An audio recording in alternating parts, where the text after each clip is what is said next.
됐는데 오늘 조응천 의원도 한동훈 장관이 출마 1000% 할 거다. 그러니까 거의 출마할 가능성이 높다 이렇게 이야기를 했어요. 자, 홍석준 의원께서는 어떻게 전망하세요? 저는 정치 출마 여부는 이제 그 사람의 어떤 주변의 환경이라든지 예. 그리고 그 사람의 어떤 말보다는 어떤 그런 어떤 행동으로 이제 파악해야 된다고 보는데 지금 한동훈 장관이 정치를 총선에 예를 들면 출마할 가능성도 저는 있다고 봅니다. 그런데 이제 문제는 뭐냐면 한동훈 장관 지금 법무부 장관으로서 역할도 지금 굉장히 좀 크다는 거죠. 그렇기 때문에 지금 조국 전 장관하고는 달리 현재 법무부 장관을 포기하면서까지 이제 총선에 나오겠느냐 이런 문제에 대해서는 앞으로 좀 시간을 두고 좀 지켜봐야 될 것 같습니다. 야당에서는 어떻게 보는지 물어볼까요? 김원희 의원께서는 어떻게 전망하세요?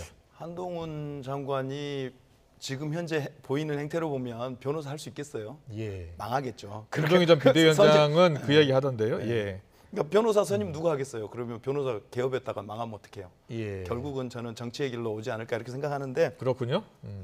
네, 정치에 그렇습니다. 만약에 정치한다면 내년 총선에서 국민의힘에 도움이 될 것 같습니까? 안 될 것 같습니까? 글쎄요, 뭐 국민의힘은 대통령 후보도 외부에서 조달했잖아요. 예. 네.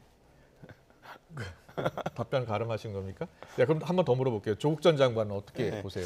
무상호 의원은 어제 라디오 인터뷰 보니까 조국 전 장관하고 소통을 했다. 뭐 문자 대화를 재판에 집중하겠다라고는 이야기했다라면서 있을 수 없는 일이다라고 이야기하더라고요. 그러니까 저는 제가 존경하는 우상호 의원님이 문자 대화를 나누었다는 거예요. 그래서 2심 재판 중이기 때문에 2심 재판에 집중하겠다.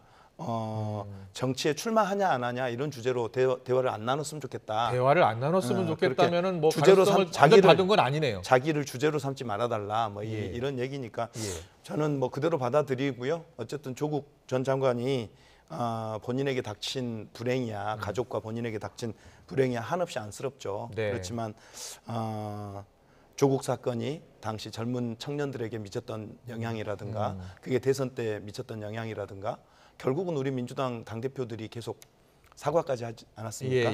이런 저간의 사정들을 좀 잘 고려해서 판단하실 거로 생각합니다. 예. 뭐 조국 전 장관 출마 가능성에 대해서는 여러 민주당 의원들이 이야기하는데 정성호 의원 같은 경우에는 민주당으로는 나오지 않고 무소속으로 나올 가능성을 이야기했고 그리고 박지원 전 장관은 뭐 창당 이야기까지도 하고요. 예, 여러 가지 가능성을 보고 있는데 자 국민의힘에서는 조국 전 장관의 출마 가능성을 어떻게 보고 있나요? 저는 조국 전 장관 100% 나온다고 봅니다. 제가 좀 전에 말씀드린 것처럼 100% 나온다고요? 예, 정치는 말보다는 그 사람이 처한 환경과 행동이라고 말씀을 드렸습니다. 일단은 환경적인 요소를 보면 조국 전 장관은 지금 현재 본인의 어떤 명예회복 내지는 또 어떤 뭐 그런 걸 하려는 의욕이 굉장히 좀 강합니다. 그리고 행동을 보면 지금 북콘서트라든지 또한 이제 최근에 이제 문재인 대통령을 이 양산에서 이제 하면서 이제 과거부터 자기가 이제 혁신위원으로부터 해서 이제